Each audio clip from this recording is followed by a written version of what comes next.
the incredible voice of Mr. Sinister, Chris Britton. The beast himself, intellectual George Booza. Next we have the Southern Belle herself, Miss Lenore Zan Rogue. The only Gambit, the Cajun we all love, Chris Potter. Come on up. And last but not least, the loner adamantium clawed Cal Dodd Wolverine.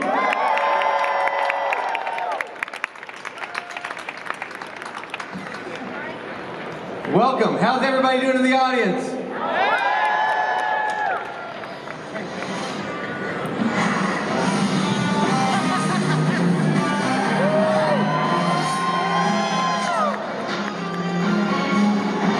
All right, so Cal, let's talk about your history. You were a jingle singer, and somebody said they're casting this show. You should come in for it. Tell us a little bit about that. Yes, is this on? Yeah, I was a jingle singer. I sang all kinds of commercials and stuff for years and never did a voiceover. And they called me, Karen Gora called me, as she called everyone, and said, we're auditioning for this show called The X-Men. And I said, the who? She said, The X-Men. And they were auditioning for the role of Wolverine. And I said, okay, fine. So I went, and I said, who's he? No idea. They showed me a picture when I got to the audition, and I looked at them, they gave me a line to read, and I said, you like picking on people smaller than you? Well, I'm smaller than you. Pick on me. And they went, peace and out. And that was the beginning of this whole thing, which is fantastic. Chris, you were just talking a little bit backstage about the process that you had when you went to audition. I think it was a fantastic story. Would you share that with us? Hi. Yeah, well, I'm feeding back. I think for me, first of all, I wanted to be Wolverine. Yeah, that's right. But the day that I was called in and asked to audition for the X-Men, much like Cal, I didn't know much about the cartoon. And at the time, I was busy on a TV show, and so it wasn't a major focus for me at the time. And I remember I went in to do the audition, and I got a little bit of information about his background, and I realized, okay, well, that's patois. So as a Canadian, well, that's French Canadian, and then it's Louisiana. I'll just mix the two accents, and that should do it. So I got to the audition, and I heard other guys auditioning through the door, which was not really fair in a way, and I just thought, no. And when I went in, I thought, this is what they're going to want. And I read it, and I got the job. Now, I'll wrap it up, but basically, I didn't realize the depth of the X-Men animated series, the depth of the characters and the depth of the writing, until after I finished it. And how those characters were so human, were changing viewers' lives, young and old. So I became much more proud of my involvement with the X-Men as the years went on. And I thought, and I was Gambit.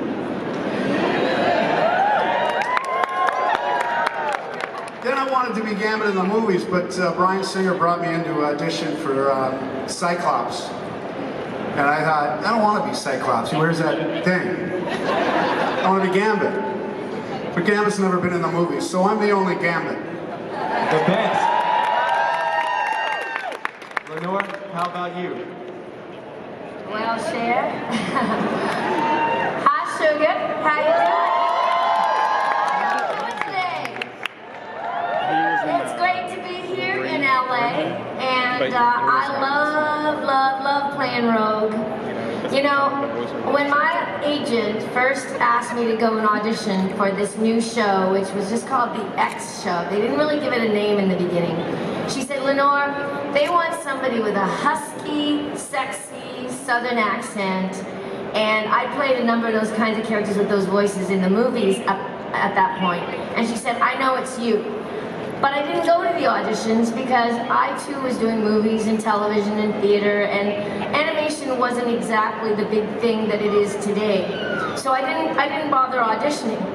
And then they got to the final auditions, maybe a month and a half later, the callbacks, and she called me again. My agent said, Lenore, they still haven't found Rogue.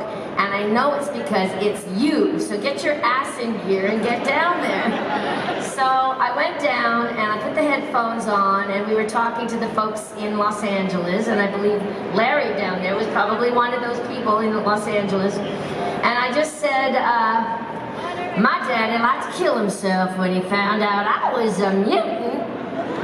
And I heard this scream go off like, where is she? Don't let her go!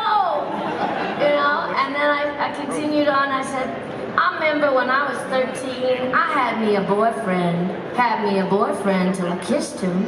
Poor boy went into a coma for 3 days. Got so if I touched anybody, it just drove the life right out of him. I don't know, Beast. You know everything. What makes us like the way we are anyway? And anyway, I had the job, and that's why I'm here. Yes. And Lenore, I just want to say thank you. Lenore is a hero in real life because she's been serving Canada for almost a decade as a public servant fighting for the environment and for her citizens in her district. She committed to be here this weekend before she decided to run in a national campaign, which she's leading in the polls in right now. And she didn't flake. She didn't flake on you guys. She made the commitment. She says, I'm going to come here for the fans. I don't want to let them down. So let's have a hand for Lenore for coming 12 hours here.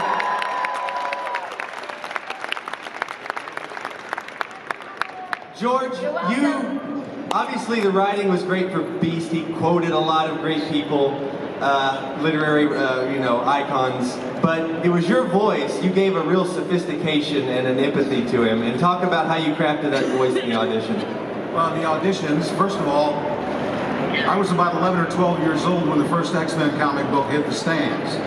So when they called me audition for this thing called Project X, and I read the dialogue and I read Beast, I said, this is X-Men.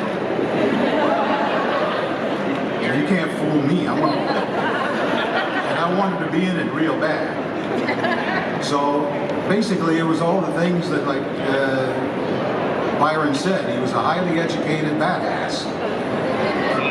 And he was always looking for the peaceful way out until there was no other alternative, at which point he used his brute strength to set things right. And I identified with that right away because that was pretty much where I came from, having grown up in Cleveland. And I don't know, the rest is just the history. I mean, I did the best that I could. I tried to put some intelligence and a little bit of strength into the voice and tone him down. Fascinating. And that's the rest. Yeah. Awesome. Mr. Chris Britton, you, I think, are the most long-running recurring villain on the series. Mr. Sinister, you had a fascinating character who was obsessed with genetics and shaping the future of mutant kind and humanity. They couldn't have picked a better man for the job. Talk about coming up with that voice and just your experience playing the character and how he grew in later seasons. Well, before I auditioned for Mr. Sinister, I had done a lot of theater. I've been at Stratford Festival, done some television and film, and I had put together my first voice tape in 1979 on cassette, which was the way you did it back then. And I had done some animation and commercials and narration and all that, and I had played a few villains. And when I was asked to audition for this, I had no idea, about the X-Men. So I seem to recall doing some research and looking into it. And I remember Karen Gura, the casting person, I think she had heard me do, a couple of villains and a couple of other projects. So I went in and did my best villain voice that I could do, and I always remember that with Mr. Sinister, it always took a lot of energy, and I'd always wear just a t-shirt to the sessions, because you end up just sweating, because, you know, there's a lot of energy behind that character, and the name Mr. Sinister, it was just something that I enjoyed getting into, and I remember thinking, well, with this character you've got to have a lot of fun with it, and that's exactly what I did. I remember having a lot of fun with that character. Larry, we've discussed this privately many times, but talk about some of the changes that you came up with artistically that really shaped the future of the show early on. For me, I'm an old fanboy, as you can tell, but I've been for like 12 years before the show got on the air. I had been trying to get the X-Men on the air, doing every little thing I could, and I came to the show with the background of being in the animation business for like 12 years, and also being a fanboy since I was in elementary school. So I brought both of those things to the table to try and put together a show that you guys would all love, that I would love if I was like 9 years old again. And one of the things we did when we were casting for the show, I mean, all of these actors here, we had other actors come in, but when these guys, all of these actors here, when they came on board, their auditions, they nailed it on the first try. It's like, we got it, you know, we got our Rogue, we got our Beast, we got everybody, you know. They were perfect, because we didn't want to use regular cartoon voice. We wanted to go with people who had worked in theater to add some more adult gravitas to the dialogue and to the characters and stuff. And so we got the perfect crew for the X-Men here. Lenore, Rogue was very complex because she was so strong she could go toe-to-toe with any male counterpart, which made her a great role model for young girls. But she was also in her own prison because she couldn't get that physical touch and connect with people in that way. Yeah. Yes, And what's the question? I would ask, what was your favorite episode where you explored Rogue's internal struggle, or what storyline did you like the best? Well, I was really pleased when I was presented with the script, A Rogue's Tale, because that one shows her back history, right? A Rogue's Tale, you get to see she was kicked out of home as a young girl when her parents discovered that she had these special powers. You know, I liken it to situations where if an LGBTQ youth is kicked out of their home by their parents, or somebody who is slightly not considered the norm, whatever that is. And I find that many young people they can understand her, and they feel very similar to her. So when she goes on her journey out looking for herself, I did that too as a young woman. I traveled around the world trying to find out where I belonged and what was life all about. And I love it when she says, and suddenly he called out, and that was Professor X, who tells her there's a place where she can come and she's accepted, and she's accepted for being herself. And that is a powerful moment, and I think that's what many of us are looking for, is to belong. And to belong to a family, a tribe, a community. And so I think that's why a lot of people relate to her, because they do have those same feelings inside. And a lot of people have felt that they've been shut out. So if you ever feel like writing to me, and I get a lot of fan mail from people who feel that way, please write to me and I'll write you back. And I hope that my performance has touched you in a good way. Thank you. You know, the show, we're going on 28 years since it's premiered. And Chris, you're on Heartland, you've been in Kung Fu, Queer as Folk. Your career is so expansive in different genres, but... I have 4 children. I gotta work. But looking out at this sea of people for your one big animation role, how does that make you feel?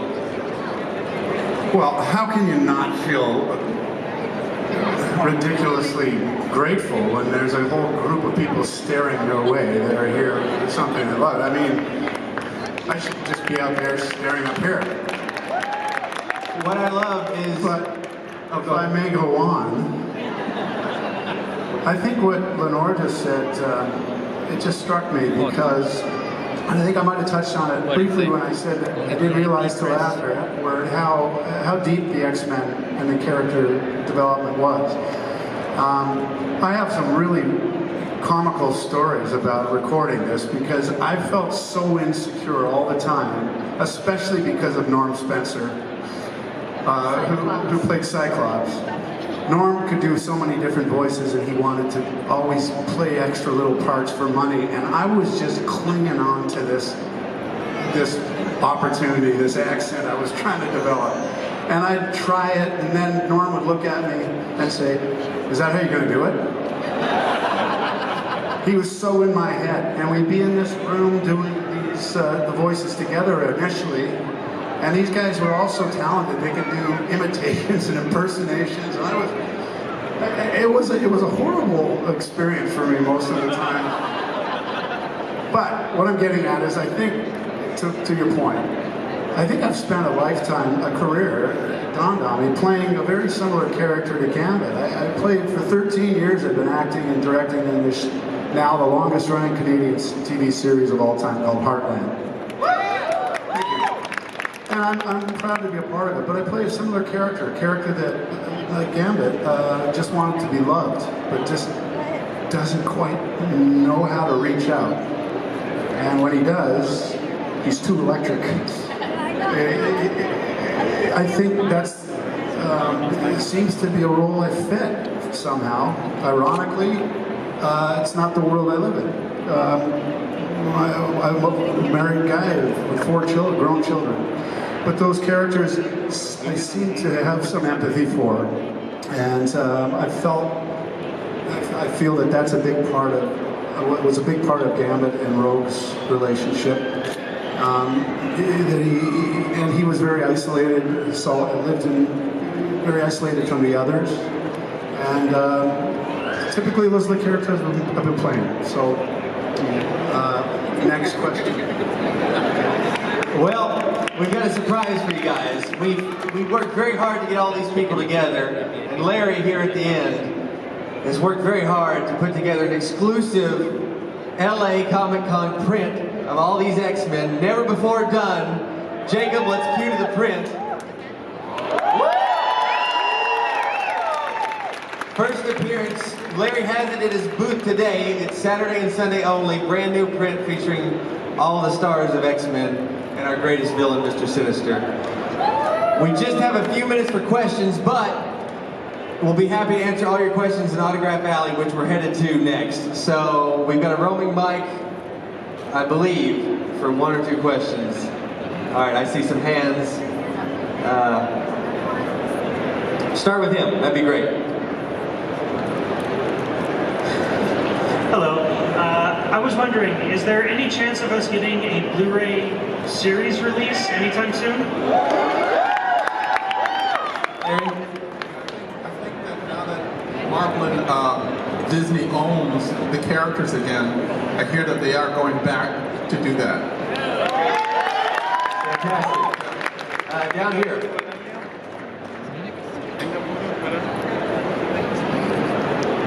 Hey guys, I wanted to ask, tell us about your guys' experience doing the crossover with Spider-Man the Animated Series. Yeah, that was a great episode. 2-parter. Who wants to jump in? Raise a hand so let's turn your mic on. Cal. I've been waiting to jump in. Hello, are these microphones on all the time? No. Could we leave them on all the time? Because I like interrupting people. And when they start telling stories, and I just like to jump in and say something that Dolehead would say, you know. But I just wanted to pull that scum. You're up. Yeah, no, what was the question? The Spider-Man crossover with X-Men. Pardon? The Spider-Man crossover. When you Oh, yeah. They were done, and we didn't even do them together with those. We just did our lines in Toronto, and I don't know where they did the Spider-Man lines. LA. Yeah. And when did you find out about it? You were in the middle of the season? And I don't know who played Captain America, but that is one of my funniest episodes. It's Old Soldiers, I think it's called, the episode. where Wolverine goes to, I can't remember the details, but when he saw Captain America's outfit, the typical response from his, when he said, "I'm Captain America," and Wolverine said, "No kidding." And he said, what's that outfit made of? And as they're climbing up the cliff, he said, "It's got edge." Like the non sequiturs were just, I just loved it. But Spider-Man, we just did it in separate studios, so we never saw anyone. One more question right here. Jubilee in the front. I love that. Okay, great. This question is directly to George, and I'm wondering what is the biggest thing that your role as Beast kind of implemented in your regular life? Like, what was the biggest thing? Like, did you become more fierce, or did you learn to control? Like, what was the one thing that you took from this experience that changed your life, that made a difference, and still continues to do so? Because my man is, he likes to cosplay your character, and I want to see what he can take from this experience. Mike? There we go, you're on. I'd have to say it was the element of control that Beast experienced, or that he brought to all of his situations. Personally, I used to rise to the occasion far too early. And that, I think, what I took away from Beast was his element of control and restraint. And to this day, I think it still influences a lot of the way that I treat certain situations. Guys, I have very good news for you. Everyone at this panel is going to talk to you until your heart's content over there at their tables. We're signing at probably about 11:35, about 5 minutes from now. We're looking forward to seeing all you guys. Thank you guys so much for coming out and celebrating X-Men the Animated Series. My thanks to the cast, Larry, Eric, Julia, and all the creatives behind this wonderful show. Thank you.